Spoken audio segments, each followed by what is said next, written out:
llegamos al último mensaje de esta conferencia y a manera de repaso, pero también con respecto a la carga de lo que el Señor nos ha venido hablando en este fin de semana, hemos visto que Cantar de los Cantares es una miniatura de toda la Biblia. Porque toda la Biblia, ¿de qué nos habla? Nos habla de un romance. Romance, una historia romántica, un romance entre Dios y el hombre. Dios se ha enamorado de nosotros y ahora Él se nos está apareciendo, nos está cortejando para que poco a poco vayamos entonces enamorándonos de Él. Y en esta relación de amor, una relación íntima, personal, afectuosa, privada, espiritual, vayamos en pos de Él. Y lo que se nos presenta en el Cantar de los Cantares, entonces es nuestro destino. ¿Ve que usted está en Cantar de los Cantares? Aquí está su vida. Aquí está su destino. Aquí está su trayectoria. Cuando tenemos esta relación personal, afectuosa, íntima, privada con el Señor, entonces lo que se nos presenta es una senda, la senda de un buscador, de una buscadora, etapa por etapa, ciclo por ciclo, y como hemos visto, esta relación de amor entre Dios y el hombre se centra en la vida y en la edificación. Así que desde la perspectiva de la economía de Dios, Cantar de los Cantares nos presenta vida y edificación. Pero desde la perspectiva del romance divino, se nos presenta que entramos en la impartición de Dios, que es la economía de Dios, al desarrollar el aprecio de su preciosidad. Entonces, podemos ver desde la perspectiva del Cantar de los Cantares que la economía de Dios es este proceso de la impartición de Dios en el hombre en el aprecio de su preciosidad. Cuanto más en esta relación personal, íntima, privada con el Señor, más vamos enfocándonos en Él y centrándonos en Él, llevando tal vida en unión con Él, entonces más al amarlo y al apreciarlo, recibimos su impartición. Y es en este entorno, en esta atmósfera de aprecio, que entonces se intensifica la impartición de nosotros, de Dios en nosotros. Es en esta atmósfera, en este entorno, en esta relación romántica, afectuosa con el Señor, que entonces tenemos contacto con Él. Cuanto más lo apreciamos, más lo contactamos. Y cuanto más lo contactamos, más Él se imparte en nosotros. Y cuanta más impartición hay, entonces vemos una trayectoria, vemos un crecimiento en vida cíclico, etapa por etapa, y entonces estas son las 10 figuras. Hemos abarcado hasta ahora en estos 3 mensajes 10 figuras. Y a manera de carga, con respecto al mensaje de esta mañana, va a haber una porción larga de introducción presentando los 4 puntos de inflexión y las 10 figuras. Y espero que esto quede como un mapa dentro de nosotros, porque si en verdad estamos en esta relación personal, afectuosa, íntima con el Señor, recibiendo su impartición, entonces vamos a entrar en esta trayectoria, en esta senda del Cantar de los Cantares. Esto es obviamente personal, pero también tiene un aspecto corporativo. Ahí está la vida y la edificación. ¿Quién es la vida? Cristo mismo, una persona fragante, aromática, que nos atrae. Él es nuestro novio, Él es nuestro amado. Y cuanto más Él se imparte en nosotros, entonces Él se va expandiendo, reproduciendo para obtener la edificación. La edificación es la iglesia, su amada, que viene a ser el huerto y la ciudad. ¿Por qué decimos que Cantares es una miniatura de toda la iglesia? Porque ahí está el huerto y la ciudad. Está el huerto y la ciudad. Al principio de la Biblia, ¿qué vemos? Un huerto. Y al final de la Biblia, ¿qué vemos? Una ciudad. Así que el huerto y la ciudad abarcan toda la Biblia.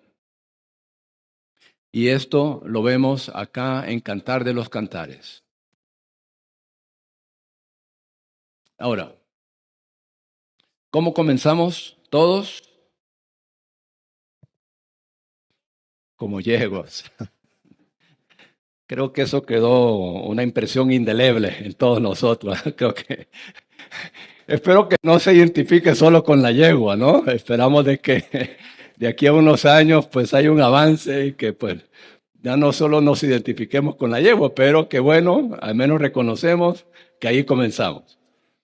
Ese es nuestro inicio, pero no es nuestro destino. Nuestro destino es ser la señora Salomón, ser la Sulamita. Pero la realidad es que todos comenzamos allí y de una manera muy tierna. El Señor le dice, amada mía. Y claro, puede abrir la Biblia porque vamos a ver bastante de los versículos acá para ver esta trayectoria. En el versículo 9 de Cantares 1 le dice, te comparo, mi amor, a una yegua entre los carros de Faraón. Así que esto no es una crítica, esto es simplemente una descripción de lo que ella es cuando ella se presenta delante del Señor y en esta comunión con el Señor viene la luz, ahí nos damos cuenta. ¿Qué soy? Soy una yegua. Y soy una yegua que anda jalando los carros de Faraón. Vemos aquí una contradicción. Por una parte, ella ama al Señor con fuerza, con ímpetu, con brillo, con personalidad, pero con personalidad de yegua. Y aún así, lo amamos, pero venimos jalando el mundo. Entonces, ¿qué hay con nosotros como yegua? Un sabor mundano. En nuestro entendimiento, en nuestros planes, esquemas, maquinaciones, mundano. Ahora, vale la pena aclarar aquí que ella no siempre buscaba al Señor. No sabemos cuánto tiempo pasó antes que ella fuera atraída a ir al pos del Señor. No estamos hablando de un creyente nuevo o joven, más bien estamos hablando de un creyente que en cierto momento el Señor se le aparece, la atrae, la besa y ella entonces va en pos de él y decide, determina no tener una relación común con el Señor. ¿Ve? Este es el inicio. Este es el inicio de nuestra búsqueda. Comienza con los besos de tu boca. ¿Cuántos creyentes conocemos que tienen una relación tibia, fría con el Señor? Y hasta nosotros pudiéramos haber estado en esa condición. Tibios, fríos para con el Señor.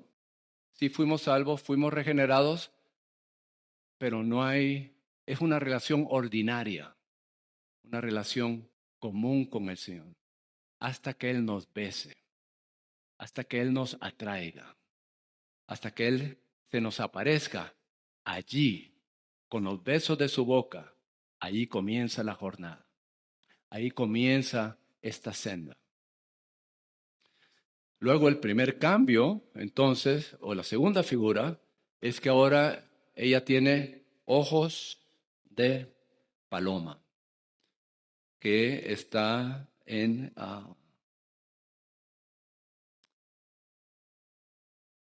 disculpe, acá está en el versículo 15.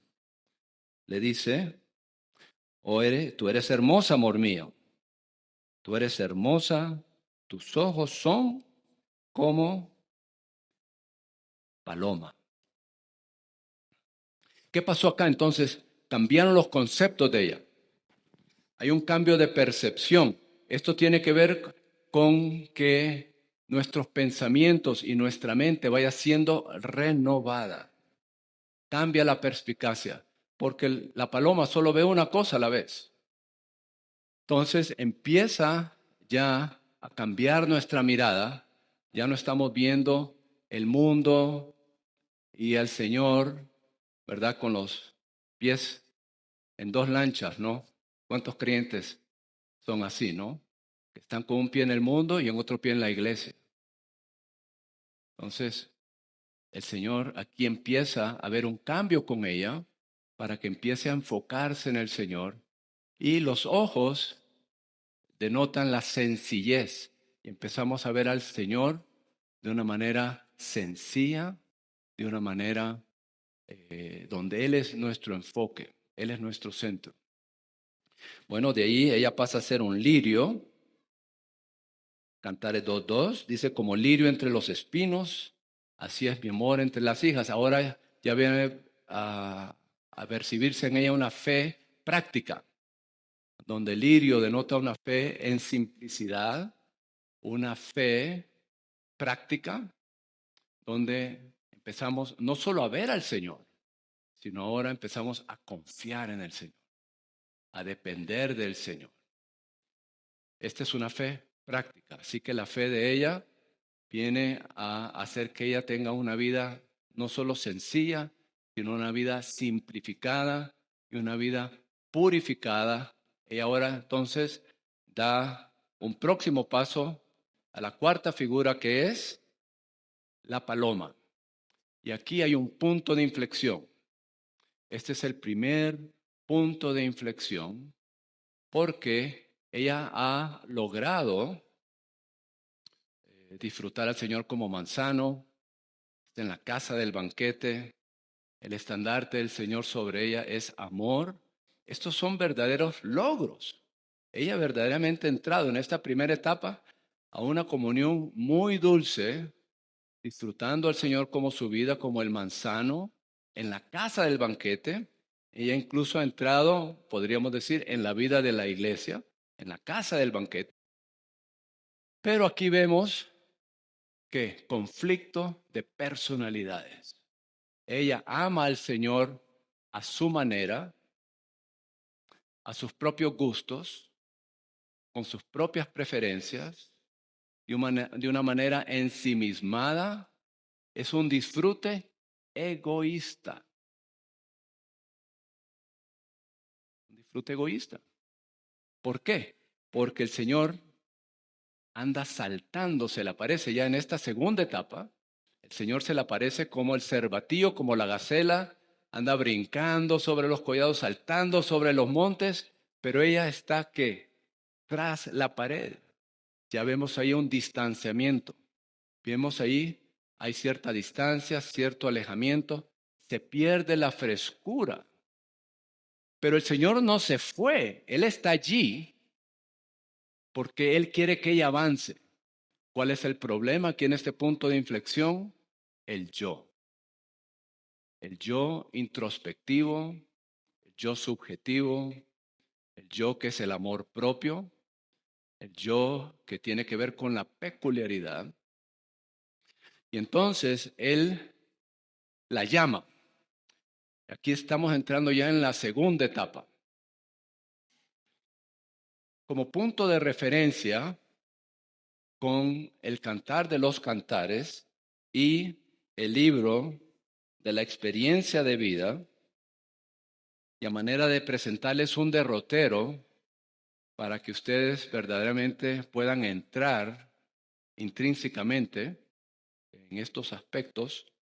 En la primera etapa del Cantar de los Cantares, donde ella es atraída a ir en pos de Cristo para ser satisfecha, esas son las primeras dos etapas de la experiencia de vida.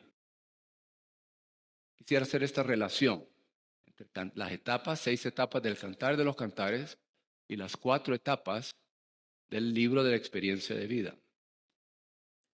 En estas 2 etapas de la experiencia de vida somos regenerados, damos la resolución al pasado y ahí tomamos medidas. Hay tratos con respecto al pecado, con respecto al mundo. Allí está conocer la voluntad de Dios. Está también tomar medidas con respecto a nuestra conciencia y obedecer la enseñanza de la unción. Todo eso está en las primeras 2 etapas de la experiencia de vida, que es la primera etapa de la buscadora en Cantar de los Cantares. Espero que me sigan. Pero aquí creo que es muy importante seguir esta secuencia, porque ya en este primer punto de inflexión, ella entra en la segunda etapa. Y aquí tratos o tomar medidas con respecto al yo es la tercera etapa en la experiencia de vida. Lo leemos en 5 minutos, en Cantar de los Cantares, del capítulo 1, capítulo 2, hasta el capítulo 3, versículo 6. Pero en verdad, lo que se presenta acá son experiencias en la tercera etapa de la experiencia de vida, que son que tomar medidas con respecto al yo, con respecto a la carne, con respecto a la constitución natural. Eso es mucho más interno, mucho más profundo que el pecado y el mundo. El Señor está entrando ahora de una manera más profunda a tocar los problemas internos, lo que somos nosotros, nuestra persona. Además, en esta etapa está la aceptación de la disciplina del Espíritu Santo. Hay un entorno donde el Señor puede quebrantarnos. Esta es la disciplina del Espíritu Santo en el entorno. Y luego hay medidas con respecto a nuestro espíritu para ir purificando el canal y luego ser lleno del Espíritu Santo. Esta es la tercera etapa en la experiencia de vida, que es la segunda etapa de la buscadora. Por esto es un punto de inflexión crucial. Es decir, desde el 2.14 hasta el 3.6 hay un largo trecho. Hay un largo recorrido allí, porque allí tienen que darse todas estas experiencias de lo que acabo de mencionar. Medidas con respecto al yo, la carne, la constitución natural, el espíritu, la disciplina del Espíritu Santo. Todo está entre el 2.14 y el 3.6. Eso no toma días, ni semanas, ni meses. Toma años. Pero claro, podemos acelerar ese proceso al cooperar con Él en esta relación personal que tenemos con Él. Entonces, ¿cuál es el llamado acá? Ya no la está trayendo. Atracción en la primera etapa. Aquí hay un llamado. Y el llamado es ¿a qué? A que le dice, paloma mía, podemos leer este versículo en Cantar de los Cantares. Versículo 14 dice, paloma mía, en las hendiduras de la peña, en lo escondido de escarpados parajes, muéstrame tu semblante, hazme oír tu voz, porque dulce es la voz tuya y bello tu aspecto. Así que el llamado acá es un llamado a las hendiduras de la peña, a lo escondido de escarpados parajes. Es un llamado a la cruz. Es un llamado a ser liberados del yo mediante la unidad con la cruz. Esta es la segunda etapa. Pero no podemos responder a ese llamado sin la resurrección. Por eso el Señor se aparece con el poder de su resurrección, como la gacela, como el cervatillo, saltando, brincando, en el poder de la resurrección y con las riquezas fragantes de su resurrección, la voz de la tórtola, las flores, las vides en cierne, que está todo aquí en Cantar de los Cantares 2. Y de esta manera, por la resurrección, podemos ser conformados a la muerte de Cristo, que es Filipenses capítulo 3. Aquí entonces es subyugada la voluntad de ella. Aquí se lleva a cabo un proceso donde la cruz opera para que entonces seamos liberados del yo. En la economía de Dios hay una sola persona, que es el Cristo todo inclusivo. Y hay un solo camino, que es la cruz. Y la cruz es la manera en que el Señor, que Dios soluciona todos los problemas. Soluciona todos los problemas con la cruz.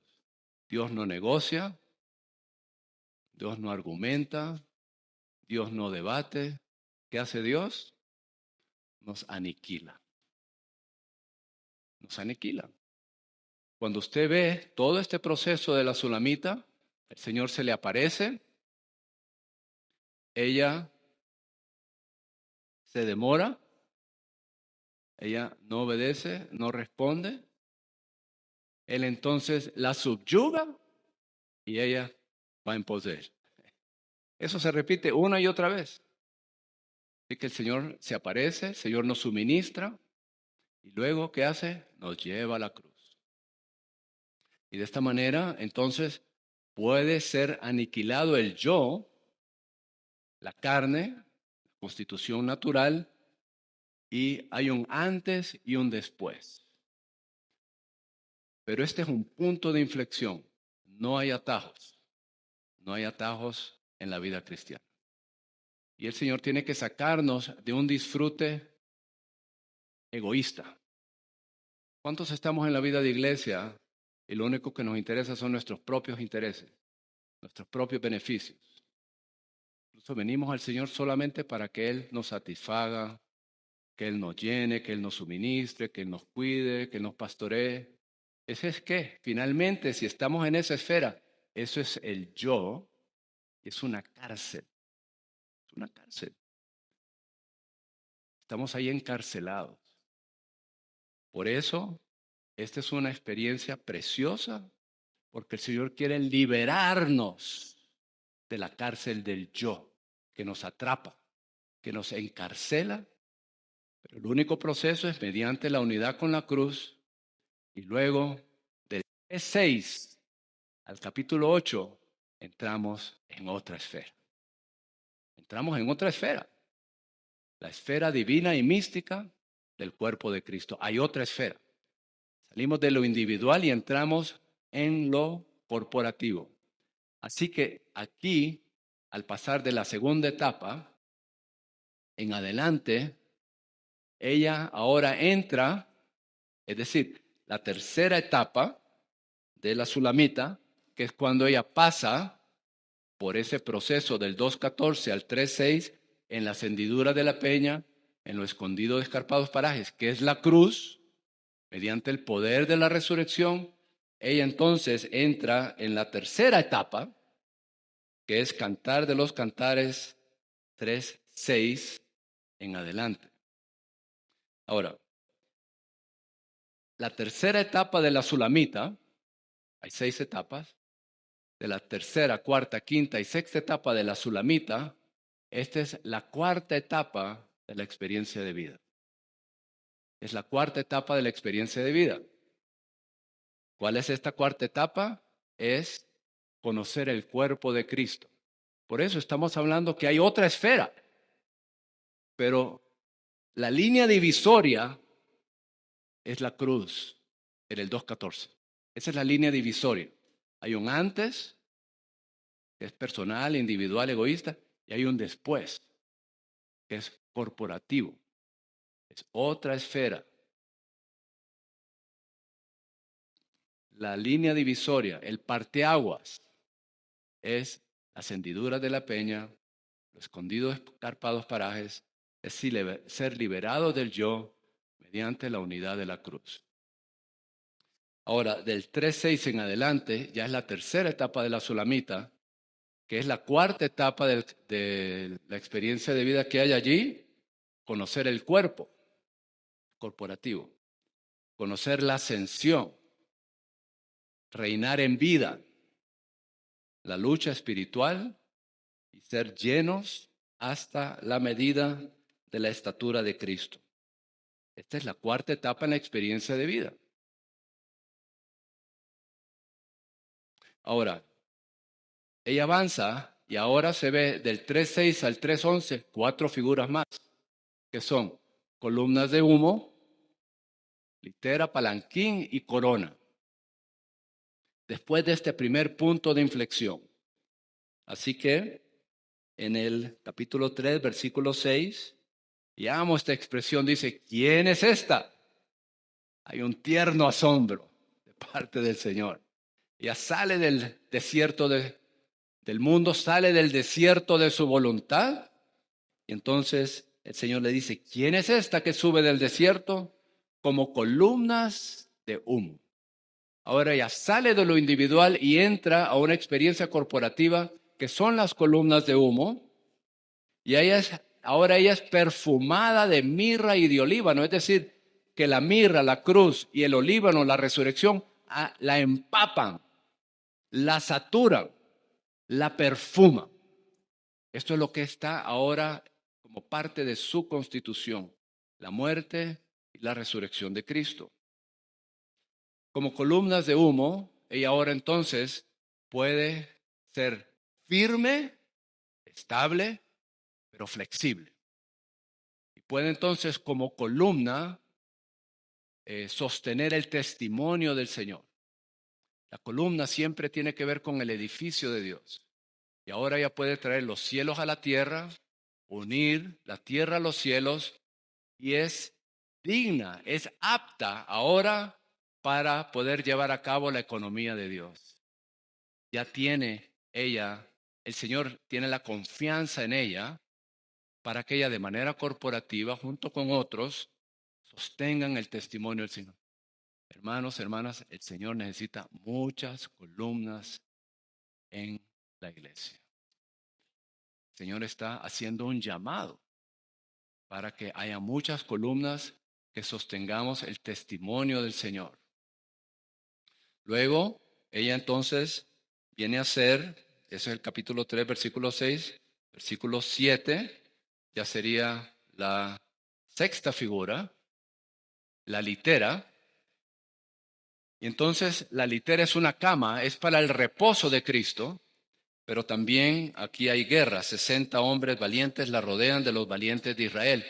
Ahora se puede ver que ella ya perdió su personalidad y hay una fusión de personas, de manera que ahora ya llega a ser el recipiente, el vaso, y Cristo viene a ser la persona de ella. Esto es muy precioso. Venimos a hacer el descanso corporativamente de Cristo. Cristo descansa en la iglesia como la litera. En la litera hay una unión de la persona con la litera. Él viene ahora a ser la persona de ella. Ella pierde su personalidad. Con la yegua vemos mucha personalidad. Poco a poco va menguando la personalidad de ella. Ojos de paloma, lirio, paloma. Pero todavía con la paloma hay cierta personalidad. Pero ya con las columnas de humo pierde su personalidad. Pero ahora con la litera, Él viene a ser la persona de ella. ¿Ve? Hay una fusión de personas. Cristo vive en mí. Para mí el vivir es Cristo. Ahora hay una unión. Venimos a hacer el descanso de Cristo. También venimos a hacer el palanquín, que es el próximo versículo. Versículo 9, el rey Salomón se hizo un palanquín. Esto es para llevar a cabo el mover del Señor. El Señor no quiere reposar solamente, sino Él también quiere llevar a cabo su mover. Para llevar a cabo este mover se requiere el palanquín. Y finalmente, ella viene a ser la corona, que es el versículo 11, Cantar de los Cantares 3:11. Dice, salid, oh hijas de Sión, y ved la corona. No, no dice así, ¿verdad? Dice, ¿y ved a quién? Al rey Salomón con la corona. Nuestro rey, nuestro amado es siempre el enfoque. Él es siempre el centro. Pero ahora ella viene a ser la corona para los esponsales, para las bodas de Cristo. Este es un gran logro. Y ahora, columnas de humo, litera, palanquín, corona, son logros que corporativos, ya no individuales, sino corporativos después de esta primer punto de inflexión en el 2:14. Muy bien, parece que si fuéramos nosotros ahí se acabaría Cantar de los Cantares, ¿no? Pues, ¿qué más? Además de la corona para los esponsales. Tal vez nuestro Cantar de los Cantares tal vez se acabó en el capítulo 1. Pero ¿qué tal si seguimos al 2 y al 3? Entonces diríamos, es un gran logro llegar a ser la corona de Cristo para sus esponsales. Pero aquí entonces vemos otros 2 puntos de inflexión. Otros 2 puntos de inflexión. El primero está en el capítulo, ahora, solo para repasar, estamos en la tercera etapa, que va del 3:6 al 5:1 en Cantar de los Cantares, en la cual ella es llamada, de nuevo, hay un llamamiento a vivir como nueva creación en resurrección. ¿Cuál es este punto de inflexión? Está en el capítulo 4 y versículo 6. Y ella percibe que todavía hay sombras. Percibe que hay sombras. Y esto solo lo percibimos en nuestra comunión personal, íntima y afectuosa con el Señor. Por eso, esta es la rueda dentro de la rueda. Nada de esto ocurre si no hay esta rueda dentro de la rueda, es decir, esta relación personal, íntima, privada, afectuosa y espiritual con el Señor. Estas son las raíces escondidas. Es crucial que el crecimiento primero sea hacia abajo y escondido. Todos necesitamos tener un sistema de raíces saludable, profundo, con un crecimiento escondido, privado, oculto. Bueno, entonces ella dice, hasta que despunte el día y huyan las sombras, es decir, ella percibe que todavía hay sombras, yo por mi parte me iré al monte de mirra y al collado del Líbano. Es decir, ahora ella reconoce que necesita no un manojito de mirra, como en el capítulo 1, y no solo ser perfumada de mirra y olíbano, como en el 3:6. Ella necesita ahora ver el secreto, es que un monte de mirra, un monte de olíbano. ¿Ve cuánto necesitamos la muerte y la resurrección de Cristo? No solo un manojito, no solo ser perfumados, sino un monte de mirra, un monte de olíbano. Es decir, ella percibe el secreto para poder ella avanzar desde el punto donde está. Ya está en la cuarta etapa de la experiencia de vida, está ya en una etapa de madurez, pero la madurez es, podríamos decir, relativa. Un joven de 20 años es maduro, pero no tan maduro como una persona de 40 o de 60 años. Así que al hablar de la madurez es un término relativo. Hay distintos grados de madurez. Ese es el primer punto de inflexión. Perdón, el segundo. Primero, 2:14, hendidura de la peña. Luego, en el 4:6, el monte de olíbano y de mirra. Pero en el 8 hay otro punto de inflexión que el Señor le dice, ven conmigo desde el Líbano, novia mía. De nuevo, un llamado, pero es un llamado a vivir como nueva creación en ascensión. Ya no solo la muerte y la resurrección, sino ahora una esfera de ascensión. Por eso se nos habla del Líbano. Al hablar del Líbano, se nos está hablando de la ascensión. Una esfera elevada, encumbrada, aparte ya de la esfera terrenal. Ven conmigo desde el Líbano, novia mía. Ven conmigo desde el Líbano. Mira, ahora ya está en una posición de ascensión para ver hacia abajo. La posición de ascensión es muy crucial en esta etapa para seguir adelante.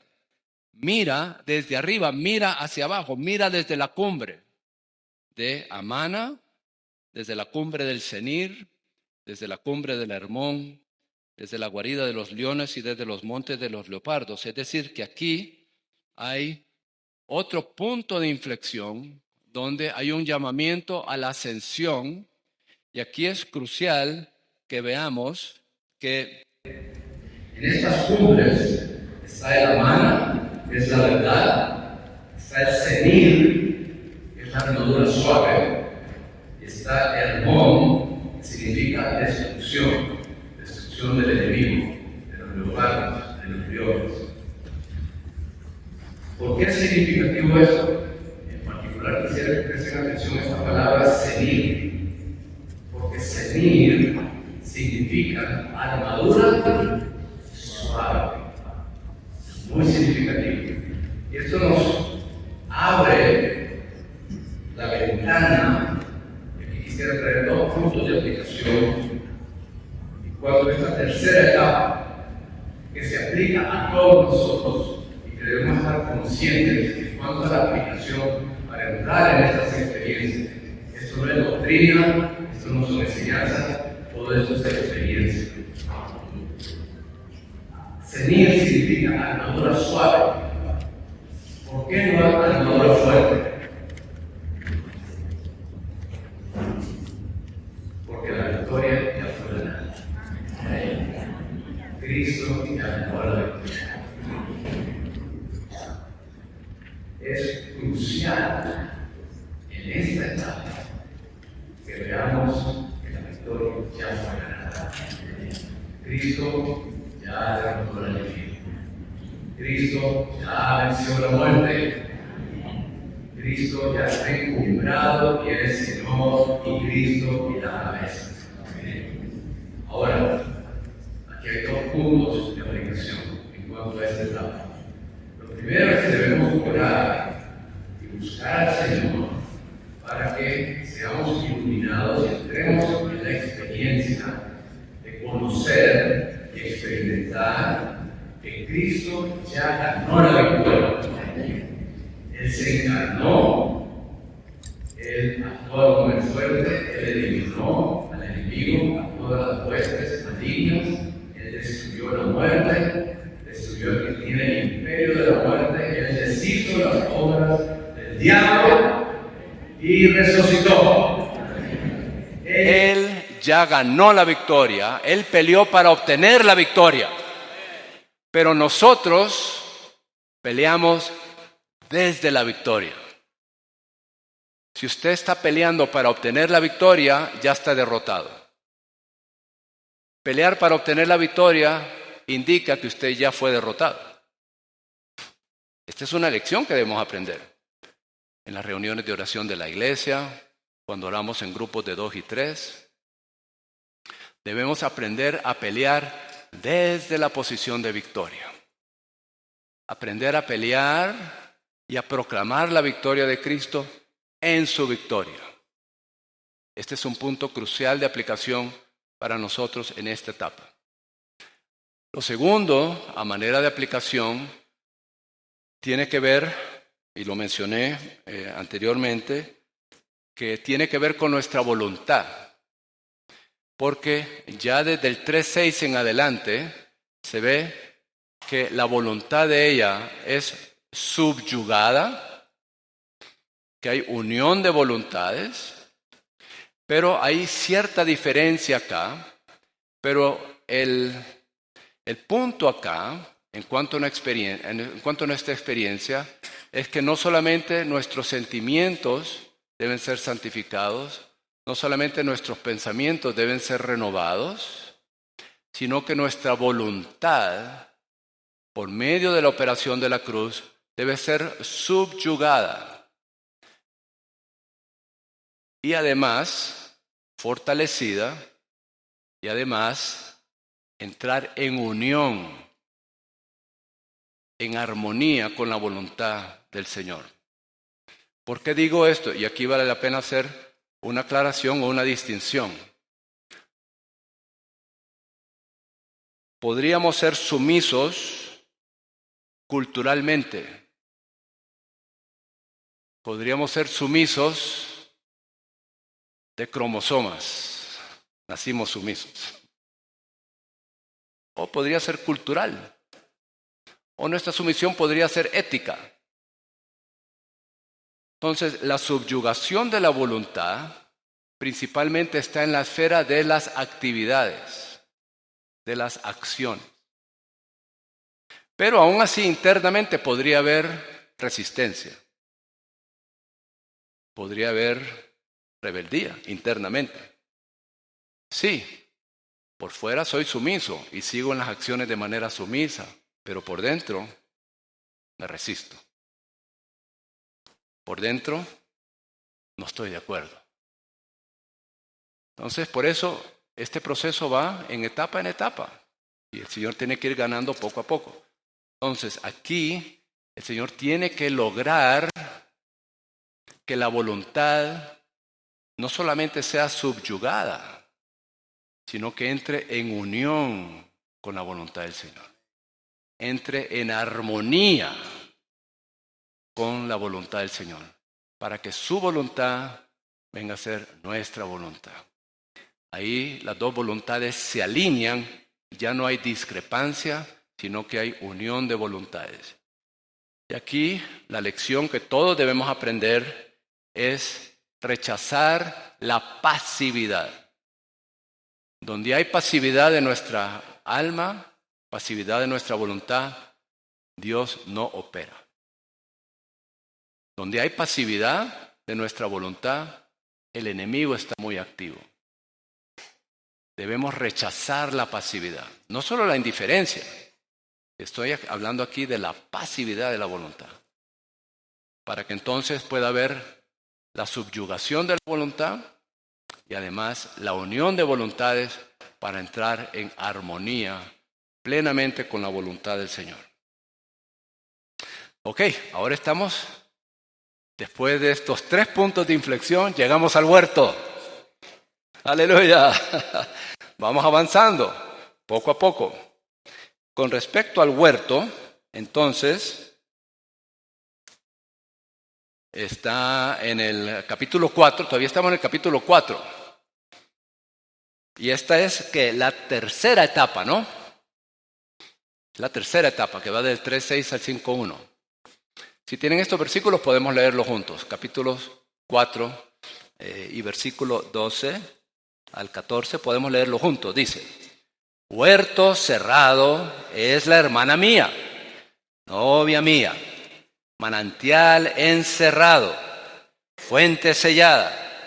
Tus renuevos son vergel de granados, con frutas escogidas, a leña con nardo, nardo y azafrán, cálamo y canela, con todos los árboles del olíbano, mirra y aloes, con todas las principales especies. ¿Ve la progresión? En el capítulo 1, ella apreciaba al Señor como un manojito de mirra y como flores de aleña. En el capítulo 3, versículo 6, ella estaba perfumada de mirra y olíbano. Pero aquí, bueno, en 4.6, ella va al monte de mirra y olíbano. Pero aquí, en el 4.12, ¿qué ocurre? Ella produce mirra. Ella cultiva mirra y olíbano. Es decir, que ya no solo disfrutamos a Cristo en todos esos distintos aspectos, sino que ahora producimos a Cristo. ¿Qué le parece? Es muy íntimo, muy tierno. En cierto sentido es escondido. ¿Cuánto está usted cultivando a Cristo en su vida personal? Para el deleite de Cristo. No es para el deleite de otros. ¿Cuánto de Cristo usted está cultivando en su vida personal para el deleite de Cristo? Si usted nota, este no es un manantial, este no es un parque público. Es un manantial encerrado. 3 veces se menciona acá, ¿no? Huerto cerrado, manantial encerrado, fuente sellada. Es decir, que esto es para el deleite del Dios triuno. Y de hecho, Él viene y Él come y bebe. Allí, en el capítulo 5, versículo 1 dice, yo he entrado a mi huerto, hermana mía, novia mía, he escogido mi mirra con mis especies, he comido mi panal con mi miel, he bebido mi vino con mi leche. Comed, oh amigos. ¿Quiénes son estos amigos? El Dios triuno. Así que el Dios triuno está acá, deleitándose en este huerto de Él mismo, pero que hemos cultivado para su deleite. ¿Ve cuán íntimo es esto? ¿Cuán precioso es esto? ¿Cuán tierno, privado, oculto es esto? Estas son experiencias de abajo, de raíz, escondidas. Bueno, ella incluso llega al punto, en el capítulo 4, versículo 16, y ella dice, despiértate, viento del norte, y ven, oh viento del sur, soplad en mi huerto, despréndase el aroma de sus especies. Entre mi amado a su huerto y coma de sus frutas escogidas. ¿Le ha dicho usted esto al Señor? Entra. Ven, Señor, come. Deleítate en lo que he producido de ti mismo, para tu deleite. Y ahora llega el punto donde ella reconoce que el entorno no es el problema. El viento del norte son las situaciones difíciles. En Ecuador hay vientos del norte que están soplando fuertes, ¿no? Pero ese no es el problema. Y el viento del sur es el viento y la condición y el entorno agradable. Así que, condición difícil, imposible, complicada, o condición o entorno amable, ningún problema. ¿Cuál es el problema? Yo soy el problema. Yo soy el problema. Pero ahora ella le dice, ven, sopla, para que se desprenda el aroma, que se desprenda la fragancia. Y ven y come. Este es el huerto. Y del huerto se producen los materiales para el edificio. En el huerto se producen todos los materiales en vida para la edificación que viene a ser la ciudad. Entonces, voy a tocar un poquito el aspecto de la ciudad, pero quisiera mencionar entonces aquí 5 puntos con respecto a estas 10 figuras, la ciudad siendo la 10ª figura, 4 puntos de inflexión y relacionarlos con las distintas etapas en el cantar de los cantares. Número 1, al crecer en vida, nuestra personalidad es subyugada hasta llegar a la unidad con Cristo. Luego pasamos de lo individual a lo corporativo. Esta es la primera y la segunda etapa de la Sulamita. Pasamos de lo individual a lo corporativo y al crecer en vida, etapa por etapa, ciclo tras ciclo, nuestra personalidad es subyugada para llegar a la unidad con Cristo. Etapas 1 y 2 de la Sulamita. Tercer punto. Se producen materiales para la edificación de la ciudad. Que esto ya es la tercera y la cuarta etapa. Si usted ve el bosquejo de la versión Recobro, la tercera y la cuarta etapa en el Cantar de los Cantares. Se producen materiales para la edificación de la ciudad. Cuarto, ahora ella participa en la guerra espiritual, que es la etapa 4, y ella es equipada para laborar con el Señor, etapa 5. Repito, ella participa en la guerra espiritual, esta es la etapa 4, y ella es equipada para laborar con el Señor, que es la etapa 5. Y luego la 6, que no la tocaremos, que es el capítulo 8, tiene que ver con el arrebatamiento. Entonces,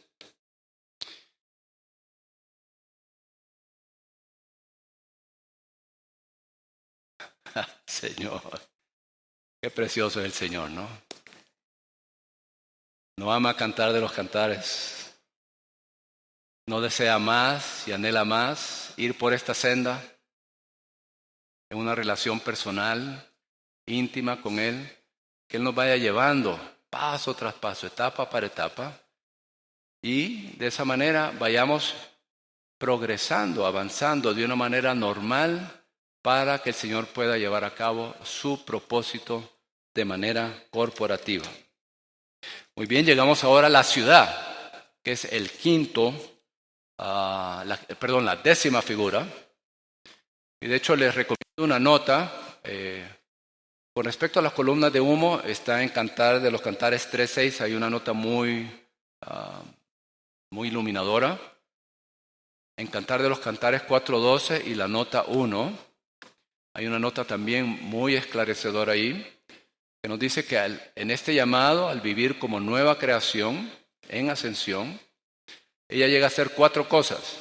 Llega a ser un huerto que satisface a Cristo. Capítulo 4, llega a ser la morada de Dios con una protección. Capítulo 6, versículo 4. Llega a ser los cuerpos celestes. Capítulo 6, versículo 10. Y llega a ser un terrible ejército. Y el vencedor corporativo, que es la Sulamita. Capítulo 6, versículos 4, 10 y 13. También ahí hay unas notas muy esclarecedoras. Bueno, hasta aquí hemos visto 9 figuras, que es su destino, su senda en esta relación amorosa con el Señor. Esta es nuestra senda de cada uno de nosotros. Ahora llegamos a la 10ª, pero aquí hay un 4º punto de inflexión. Usted piensa que la cruz ya la dejó atrás, que ya ahora ya estoy en otra esfera. No. La cruz y la resurrección y la ascensión están todas íntimamente ligadas, porque la cruz, la resurrección y la ascensión son una persona, Cristo mismo.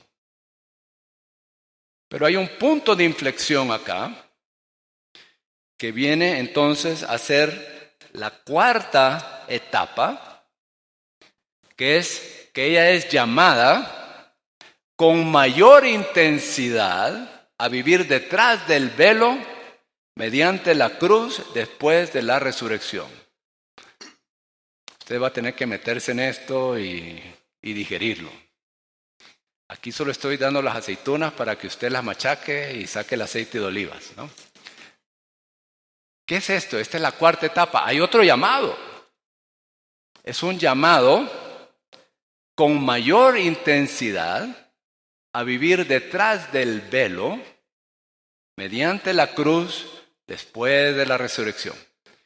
Si usted ve el cuadro del tabernáculo o del templo, aquí lo que se nos está hablando es que la carne fue rasgada y ahora ella pasa a través del velo, el velo es la carne, para pasar del lugar santo al lugar santísimo y vivir en el lugar santísimo. Detrás del velo, este es el llamado. Y es aquí donde venimos a hacer la ciudad. ¿Cuál es el punto de inflexión? El punto de inflexión está en el capítulo 5, versículo 2. Podemos leerlo juntos. Dice, duermo, pero mi corazón está despierto. Un sonido. Mi amado está llamando a la puerta. Como que el Señor no nos deja tranquilos, ¿ah? Estamos durmiendo, queremos estar tranquilos. Señor, ya no me molestes. Y el Señor de nuevo se nos aparece. De nuevo nos llama. Porque podríamos quedarnos en el logro del huerto, o podríamos quedarnos en el logro de la corona. ¿Ve el problema? El problema es que nos quedamos satisfechos con esos logros, pero el Señor quiere que avancemos, porque Él todavía quiere que su propósito sea llevado a cabo. El propósito se lleva a cabo con la ciudad. El Señor tiene que avanzar hasta llegar a la ciudad. Bueno, repite, duermo, pero mi corazón está despierto. Ya aquí ve usted una separación del hombre interior y el hombre exterior. Aquí hay tal separación. Un sonido, mi amado está llamando a la puerta.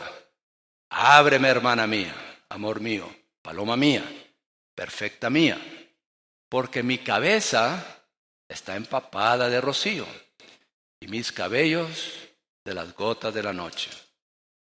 Aquí hay otro punto de inflexión. El Señor se le aparece a ella para hacerle un llamado, pero ¿cómo se le aparece? Se le aparece con aquel cuya cabeza está empapada de rocío, sus cabellos de las gotas de la noche. Él se aparece como el varón de dolores. Él se le aparece para que ella ahora se despoje de sus logros. Ella se lavó los pies, se quitó el vestido.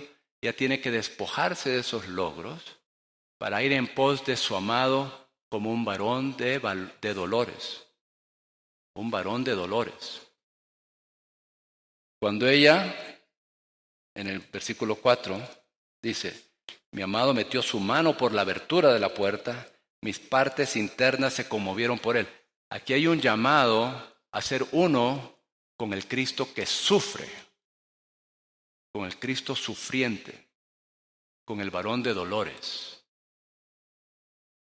Yo me levanté para abrir a mi amado, mis manos gotearon mirra. La mirra es la muerte del Señor, sus sufrimientos. Y mis dedos mirra líquida sobre la manecilla del cerrojo. Así que ahora el llamado es, como Pablo lo menciona en Colosenses 1:24, de mi parte, completo en mi carne lo que falta de las aflicciones de Cristo por su cuerpo, que es la iglesia. Las aflicciones de Cristo tienen dos aspectos. Uno de ellos no participamos y en el otro sí participamos. Las aflicciones de Cristo para efectuar la redención, es decir, que Él muriera por nuestros pecados, por nuestro pecado, para salvarnos, para redimirnos, solo Él participa en esas aflicciones. Nosotros no tenemos parte alguna en esas aflicciones, pero sí tenemos participación en las aflicciones que faltan para completar las aflicciones para la edificación del cuerpo de Cristo. Y este es el llamado. Este es el llamado. ¿Por qué? Porque este es una senda de rechazo. Esta es una senda de oposición. Este camino es un camino estrecho de rechazo, de oposición. Rechazaron al Señor, se opusieron al Señor, ciertamente se van a oponer en contra de nosotros, nos van a difamar, nos van a calumniar. Esa es una senda de rechazo. Aquí hay un himno, se me escapa el número ahora. Oh, perdón, aquí lo tengo, es el 257. Aquí animo que tengan comunión con el Señor en este himno, el 257, porque aquí se nos presenta en esta etapa que por una parte entramos detrás del velo, pero por otra parte salimos fuera del campamento, llevando su vituperio, conforme a Hebreos 13. Por una parte, estamos entrando hasta dentro del velo.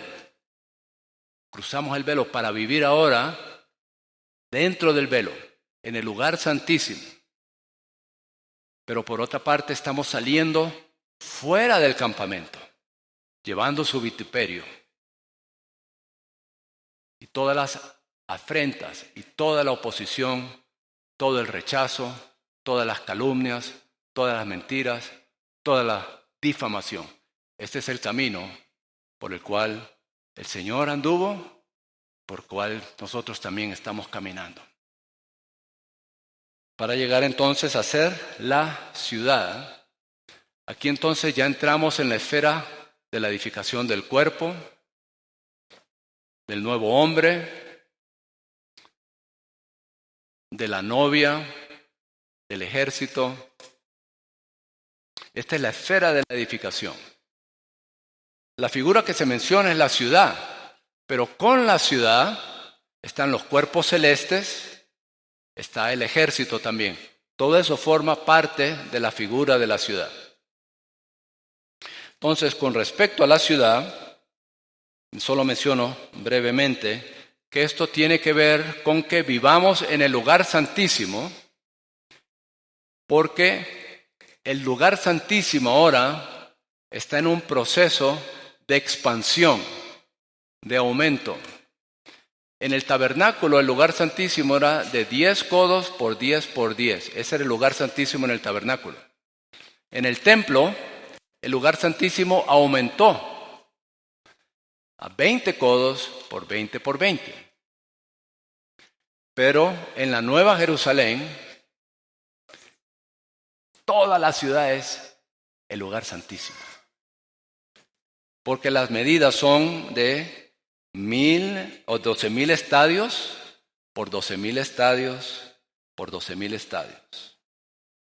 Es decir, que este vivir ahora detrás del velo, en la presencia presente del Señor, en el fulgor de su parucía, en su presencia presente, este vivir detrás del velo, en el lugar santísimo, ahora se expande hasta llegar a ser la ciudad, que es toda la Nueva Jerusalén.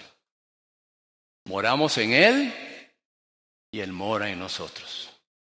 Esta es la ciudad. Y somos miembros los unos de los otros. Y el Señor entonces puede morar en nosotros de manera corporativa como la ciudad. Y no solo como el santuario, sino como la ciudad, porque ahí se menciona Tirsa y se menciona también a Jerusalén, que es aquí, se los leo este versículo, capítulo 6, versículo 4, esta es la última figura. Hermosa eres tú, amor mío, como Tirsa, bella como Jerusalén, terrible como ejército con estandartes. Tirsa era la ciudad capital y era el santuario, es decir, donde moraban los reyes. Y Jerusalén, con muro, tiene que ver con la protección. Porque si nos quedamos como el huerto, no hay protección. El templo, la casa, necesita el muro. Por eso el enemigo entró en el huerto, porque no había muro. ¿Ve la importancia de la ciudad? Tenemos que entrar en la realidad del reino, para que entonces haya un muro de protección a la casa. La morada, el templo, el lugar santísimo, esa es la morada. Pero se necesita el reino, que tiene que ver con el muro de protección, que tiene que ver con el reino. Muy bien. 4 puntos de inflexión. 10 figuras. Aleluya. Desde la yegua hasta la ciudad. Ese es nuestro destino. En una comunión amorosa, íntima, personal, afectuosa con el Señor. Vamos por estos pasos, poco a poco, ciclo tras ciclo, etapa por etapa. Muy bien, ahora en el tiempo que resta, solo quisiera mencionar del bosquejo 4. Yo siento que ya la carga fue liberada, pero solo para mencionar algunos puntos del bosquejo 4, tiene que ver con estos dos aspectos: participar en la guerra espiritual y a ser equipados para laborar con el Señor. ¿Qué tal si nos ponemos de pie e invocamos el nombre del Señor? ¡Oh, Señor Jesús! ¡Oh, Señor Jesús! ¡Oh, Señor Jesús! ¡Oh, Señor Jesús! Amén. Te amamos, Señor. Muy bien. Quisiera que prestaran atención en el capítulo 6, si podemos leer este versículo nuevamente, capítulo 6 de Cantares y versículo 4. Dice: hermosa eres tú, amor mío, como Tirsa, bella como Jerusalén, terrible como ejército con estandartes. ¿Por qué se mencionan aquí los estandartes? ¿Por qué? Porque la victoria ya fue ganada. La victoria ya fue ganada. ¿Qué ejército sale contra otro ejército sin fusiles, sin tanques, solo con estandartes? ¿Ah? ¿Quién sale a pelear así? La Sulamita. Porque si se mencionaran aquí las armas, las lanzas, eso significaría que nosotros estamos peleando con nuestro propio esfuerzo. Pero aquí ella sale a pelear con estandartes. Y el estandarte es la bandera que se proclama la victoria. Así que cuando nos reunamos para orar, para pelear en grupos de 2 y 3, o en las reuniones de la iglesia, tomemos el terreno de la ascensión, tomemos el terreno de la victoria de Cristo que ya fue ganada y proclamemos su victoria. Con estandartes proclamamos la victoria del Señor.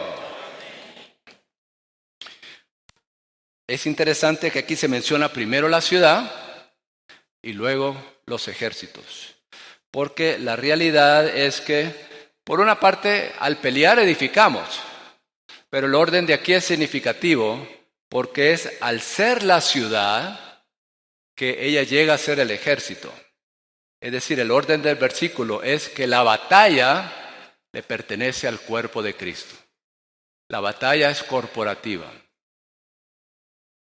Es decir, no cometamos el error de pelear individualmente, sino que aprendamos a pelear de manera corporativa. La pelea le pertenece al cuerpo de Cristo. Claro, con Nehemías, en el capítulo 4, versículo 17, Nehemías se veía que como una mano estaban con la palestra y con la otra mano tenían la espada. Así que esto ya tiene que ver que con imagen y dominio. Por una parte está la imagen, se tiene la imagen del Señor, la expresión del Señor, pero por otra parte ahora tenemos que entrar en la esfera de la batalla, de la autoridad. Así que no se sorprenda cuando usted entre en la esfera de la edificación, que hay una tremenda balacera. Prepárese. Con una mano, sí estamos edificando, pero con la otra, con la espada, con el armamento. Esto va a la par. Porque donde quiera que se esté llevando la edificación, allí el enemigo va a pelear. Donde quiera que se esté llevando la edificación, ahí ciertamente va a haber guerra, va a haber batalla. Esto va junto uno con el otro. Bueno, también hay otros versículos en Ezequiel. Se los dejo a su consideración. Pero en Ezequiel, en el capítulo 37, habían ahí que huesos estaban dispersos, estaban muertos. Pero entonces, ¿qué vino? Vino el aliento. Vino el aliento. ¿Y qué pasó con esos huesos? Cobraron vida. Y se unieron. ¿Y qué vinieron a hacer? Un ejército. Y ese ejército viene a ser la morada cuando usted lee el resto de Ezequiel. ¿Ve? El ejército con la ciudad, con la morada, van a la par una y otra vez en las Escrituras. Entonces, la guerra espiritual se basa en ¿qué? En la victoria de Cristo. ¿Qué tal si yo les leo este versículo si ustedes lo proclaman y dicen amén? Primera de Juan 3:8. Para esto se manifestó el Hijo de Dios, para destruir las obras del diablo. ¿Para qué se manifestó el Hijo del Hombre, el Hijo de Dios? Para destruir las obras del diablo. En Hebreos, capítulo 2, versículo 14. Así que por cuanto los hijos son participantes de sangre y carne, de igual manera él participó también de lo mismo. ¿Para qué? Para destruir por medio de la muerte al que tiene el imperio de la muerte, esto es, al diablo. Cristo ya destruyó al diablo. ¿Qué significa destruir? Reducir a nada. Amén. Dejar sin efecto. Amén. Suprimir. Amén. Abolir. Amén. Anular. Amén. Y descartar. Ya lo abolió, lo descartó. Cristo ganó la victoria. Aleluya al Cristo victorioso. ¿Qué nos toca ahora a nosotros? Estar firmes. Estar firmes. La visión del ejército no se menciona en Efesios 6 hasta el capítulo 6. Allí se nos dice, versículos 11 y 13, les leo estos versículos para que veamos cuál es nuestra participación en esta pelea. Vestíos de toda la armadura de Dios para que podáis estar firmes. Subrayen esta frase. Esta es nuestra posición, esta es nuestra pelea. Que estemos firmes contra las estratagemas del diablo. Versículo 13. Tomad toda la armadura de Dios para que podáis resistir en el día malo y habiendo acabado todo, estar firmes. ¿Qué significa estar firmes? Significa tomar nuestra posición. Afirmarnos en el terreno de la victoria de Cristo y mantenernos firmes para proclamar la victoria de Cristo. Vamos al Romanos 5. ¿Qué tal si leemos todo esto? Cantares 6:10. Dice, ¿quién es esta que se asoma como el alba, hermosa como la luna, límpida como el sol, terrible como ejército con estandarte? De nuevo aquí aparece, ¿quién es esta? ¿Ah? Qué tierno asombro del Señor.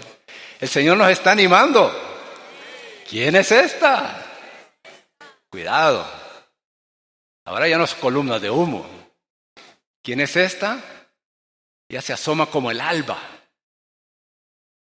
hermosa como la luna, límpida como el sol, terrible como ejército con estandartes. Si se recuerdan, antes habían sombras, ahora ya no hay sombras, ya no hay tinieblas.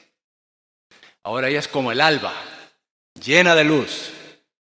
Ella es la luna, refleja a Cristo, y ella es el sol, Cristo mismo. Así que ella viene a ser Cristo y la iglesia. Ese es nuestro destino. Ella viene a ser Cristo y la iglesia. La luna representa a la iglesia. Cristo, el sol representa a Cristo. Así que ella llega a ser este Cristo corporativo. 1 Corintios 12:13. No hay tinieblas ya no hay sombras. Y ahora viene a ser un difusor de luz, un luminar que resplandece la luz, no como en Filipenses capítulo 2, somos luminares. La luz no somos nosotros, pero reflejamos la luz. Reflejamos la luz como luminares. Bueno, versículo 13. Leámoslo juntos. Vuelve, vuelve, oh Sulamita. Vuelve, vuelve para que te contemplemos. ¿Por qué habéis de contemplar a la Sulamita? Como a la danza de dos campamentos. Hermanos, el punto 1, hermanas el 2 y todos juntos en el 3. Dice, Sulamita es la forma femenina del nombre Salomón. Que este nombre sea usado aquí indica que ella se ha convertido en la duplicación de Salomón, su complemento, igual a Salomón en vida, naturaleza, expresión y función, tal como Eva con relación a Adán. 2. El significado espiritual de los dos campamentos, en calidad de dos ejércitos, es que somos más que vencedores. Además, representa un testimonio prevaleciente. Todos juntos. Que hubiera dos ejércitos indica que aquella campesina, la Sulamita, no estaba sola. Un ejército indica el principio rector del cuerpo de Cristo. Yo creo que con esta parte solo abundo un poquito más con esta parte y ya siento que el resto del bosquejo se los dejo para su consideración, para que entonces ustedes puedan confirmar el hablar para completar el mensaje. ¿Quién es ella? La Sulamita. Sulamita es Salomón en femenino. Salomón en femenino. Es decir, ella aquí llega a ser la señora Salomón. Ella viene a ser la reproducción de Cristo en vida, en función, en expresión.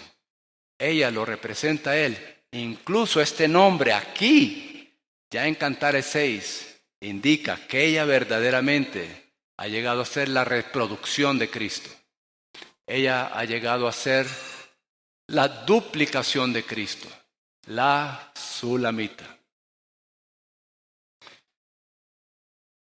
Pero en la descripción que se hace de ella es bella para el Señor, ella es hermosa para el Señor, como la novia en Efesios 5, pero en Efesios 6, ella es terrible, como un ejército con estandartes. Así que por una parte está la imagen y el dominio. Para con Cristo somos su bella amada, para con el ejército, con el diablo, el Satanás, somos un terrible ejército. Pero si usted nota acá, ¿cuál es la descripción de ella? ¿Por qué habéis de contemplar a la Sulamita? Como a la danza de dos campamentos. ¿Qué es esta palabra, la danza de dos campamentos? Es Mahanaim. Mahanaim. La Biblia explica la Biblia. Así que hay que ir a Génesis, capítulo 32, para entender a qué se refiere esto. La Biblia es preciosa. La Biblia es la palabra de Dios. Cuando nos remontamos a Génesis 32, vemos que Jacob venía con las mujeres, los niños, el ganado, venía de regreso y Esaú venía con 400 hombres. Iba a haber un encuentro. Y Jacob tenía miedo. No está mal tener miedo. Es que tenemos miedo, se lo presentamos al Señor. El Señor sabía que él tenía miedo, estaba aterrorizado. Que Esaú viniera a masacrarlo. Porque, ¿qué hizo Jacob? Le robó la primogenitura. O sea, Jacob barrió con Esaú, ¿no? Le robó todo. Y ahora venía. Y Esaú con 400 hombres. O sea, considere ese entorno. ¿Qué hace Dios? Dios, sabiendo que Jacob tenía miedo, que debería ser consolado, se le aparece. Jacob siguió su camino. Génesis 32, versículo 1 dice, Jacob siguió camino y le salieron al encuentro ángeles de Dios. Dijo Jacob cuando los vio, campamento de Dios es este, por lo cual llamó el nombre de aquel lugar Mahanaim. Mahanaim. ¿Qué significa? 2 campamentos. 2 campamentos.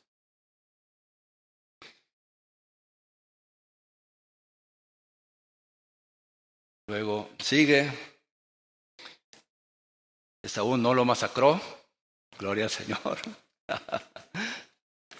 Pero ¿qué hace Jacob con esta visión de los 2 campamentos? ¿Qué hace? Él divide, bueno, el versículo 7 dice, Jacob tuvo entonces gran temor y se angustió. O sea, aún después de que Dios le mostró la visión, todavía estaba angustiado. Pero aplicó la visión y entonces dijo, tuvo gran temor, se angustió y dividió en 2 campamentos el pueblo que tenía consigo. Tremendo, ¿eh? Dice, bueno, si Jacob ataca a uno, el otro va a escaparse. Pero eso no tiene sentido porque si acaba con uno, va a acabar con los 2. El punto es que aquí hay una aplicación espiritual. ¿Quién eran esos 2 campamentos? ¿Quién eran esos 2 ejércitos? ¿Quiénes? Las mujeres, los niños, los endebles, los cojos, los mancos. ¿Quién es ese ejército? Nosotros. Cuando perdemos nuestra fuerza, cuando somos derrotados.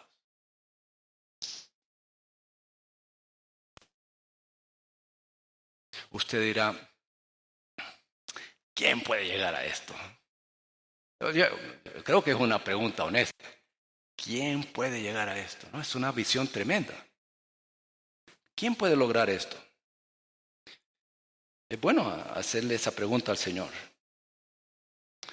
Porque es en estas preguntas de inquirir delante del Señor donde verdaderamente el Señor nos va guiando poco a poco. ¿Sabe quién más hizo esta pregunta? El hermano Lee.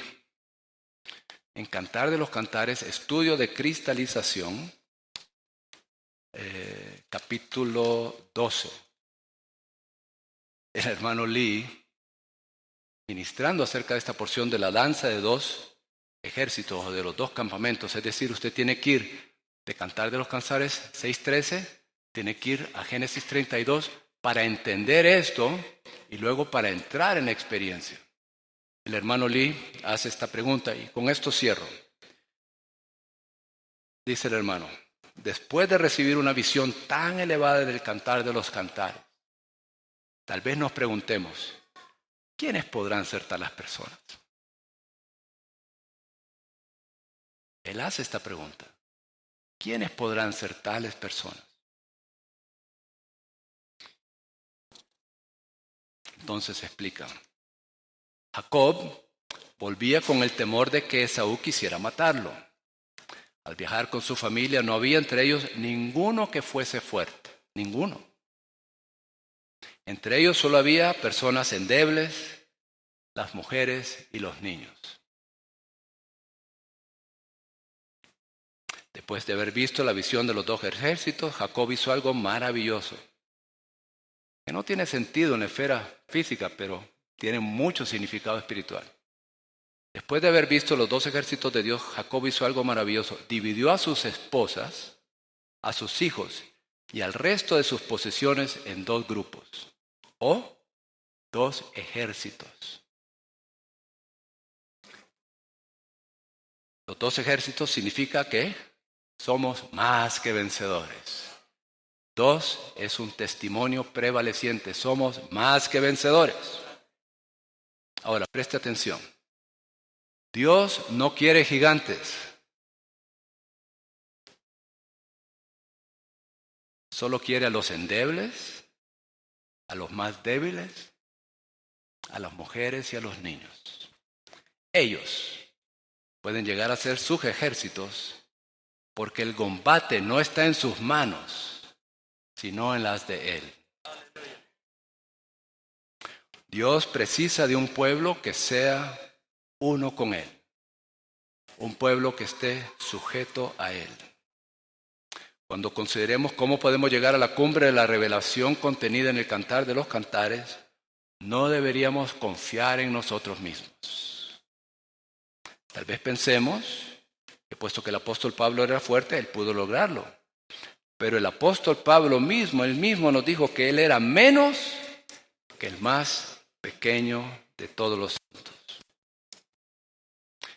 santos. Cuando llegue aquel día, todos los que sean fuertes en sí mismos serán descalificados. Los que serán contados como vencedores serán los más débiles. Muy bien, oremos y entonces pueden confirmar la palabra. Amén.